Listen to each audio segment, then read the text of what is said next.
Hi guys, and welcome to another video. Today we're going to look at pets you probably didn't know I have, unless maybe you follow me on Instagram. But anyway, by now you probably already know that I have 6 lizards, ants, woodlice, like they all make regular appearances, but today we're going to look at my other pets. So first, let's start off with my Ember tetras. I got them almost 2 years ago now, and prior to getting these fish, I'd only ever owned goldfish when I was like really little. Ember tetras are fairly hardy, very small fish that like to school. Mine in particular like to hide behind their plant here. It's actually quite a perfect plant for them since the leaves are a very similar size, so they can very easily hide behind them. Now with this tank we do water changes and tests every Sunday, so seriously, like, hats off to people who have like multiple successful fish tanks, because fish tanks are a lot of work. As well as the fish, I also have nerite snails in this tank. These are great snails for aquariums like this because they can clean the tank very well, and though they will lay eggs in very annoying places, they can't actually reproduce in this water, so the tank doesn't get overpopulated.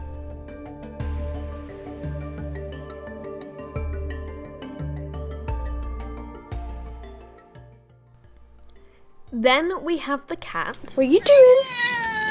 What are you doing? You roll over. Technically she is my sister's cat, but of course she has grown up in the family home, so she lives with us all. Like, I'll refer to her sometimes as my cat, even though technically she's my sister's. We originally rescued her from the RSPCA as a kitten. Seriously, if you're ever looking at getting a pet, always check your local shelters first if you can. I will say my local RSPCA doesn't usually have that many animals. Like, it actually offers boarding for your pets when you go on holiday, so like, yeah, when I go there, there really isn't many animals. Anyway, so this is our cat, Sammy. She's a tuxedo cat, and she is very loud. Next up, we have my guinea pigs. Now, as you can see, I only have one here. I did actually previously film this video, and I wasn't overly happy with the outcome. Like, I uploaded it and everything, scheduled it to go up, and then I was just like, no, I want to reshoot it. So I did film them two together, and they didn't really do anything, but I've got Fergal here. As you can see, right, this guinea pig's an absolute beast. If not, like, I would say he's overweight, but I don't even overfeed them. Like, I have 2 guinea pigs, and I think I give them a good amount. I think he's just a big old porker in the nicest possible way. But when you last saw him, he was like this tiny little guinea pig. He's about 9 to 12 weeks. And now he's almost a year. He's not even a year, and he's like a beast. Like, it's actually kind of concerning. Anyway, now I do have Dougal, and I didn't get him out right now because he is resting. And basically with Dougal, we suddenly realized he had dropped a significant amount of weight in a very short amount of time. Rushed him to the vets, heart, lung, teeth, perfect, no tumours they could feel or anything. We did a pee test, that came back perfect. So both Dougal and Fergal were put on a wormer. That's usually for rabbits. It's something that rabbits can get, but now guinea pigs can also get. A week later, I weighed him, and he's actually lost another 45-46 grams, which is a lot for a guinea pig. So I called up the vets. I'm waiting to hear back. Hopefully we'll do some further testing. I'm really hoping by the time this video goes out, like, this sounds really horrible, like, I hope he's still alive, because to see a guinea pig drop that amount of weight and not be able to detect what's up is super worrying. Obviously you could think that maybe Fergal's eating all the food. He certainly looks it, no offense, I keep fat shaming my guinea pig, I'm so sorry. But Dougal eats, drinks, poops, everything, so that's why it's so weird. So it's a tough time at the moment, but I'll leave an update on Dougal after this.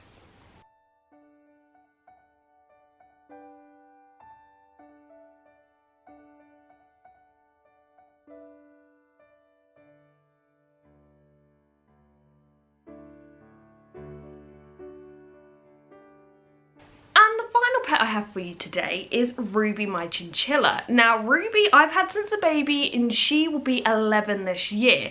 Now one thing I'm not going to do is go into the details about why we only have one. I feel like anytime I do show Ruby, that always comes up, someone always asks, and I have to go over the same story about how her sister died, and I don't want to relive that because when your pet dies it's not nice.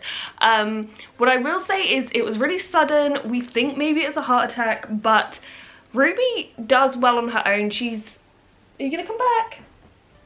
She's a dominant lady, and she don't need no other chinchilla in her life. So anyway, no, in all seriousness, she is doing well on her own. If I felt like she suffered, like when you have a guinea pig and one dies, the other one, like, it might not act itself, it might not eat, you know, that's when you know there's issues. But she really does well on her own, and I feel like at this time it wouldn't be fair to just throw another chinchilla into her life. Anyway, we'll let her do her thing. Yeah, okay? You can come back.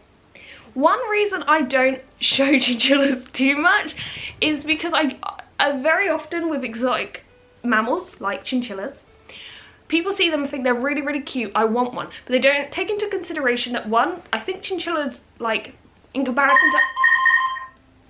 Oh. Sorry about that. So, as I was saying, a lot of people see exotic mammals like chinchillas and other animals and they're like, oh, they're really cute, they really want them. They don't take into consideration that for a rodent, they can live for a long time.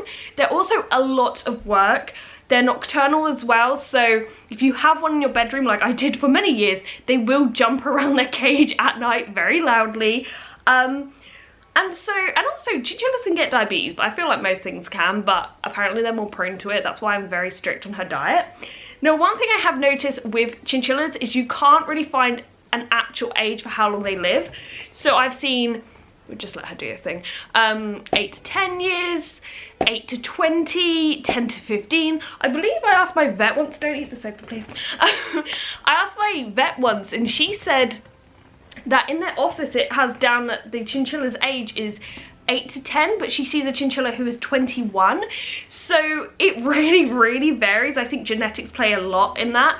But Ruby, as you can see, is very active. She's 11 this year, as I said, so she's, you know, she's doing well. I will say she doesn't look quite as chic as Instagram chinchillas because with her age, we have had to like help her with grooming a little bit so she doesn't look just perfectly fluffy. There is some rough parts, but we do our best. She also has a bit of dry skin on her ear, but we put a little bit of Sudocrem, I think it's Sudocrem or Savlon, I think it's Sudocrem, and it's totally fine.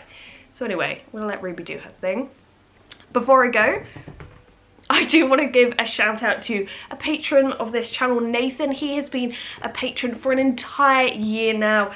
Honestly, with YouTube and all the issues that I face, especially recently, I just want to say a massive thank you to anyone who supports this channel through Patreon, especially Nathan, so thank you to you guys. But we best wrap this video up, shouldn't we, Ruby? Yes. Anyway, thank you so much for watching, guys, and goodbye.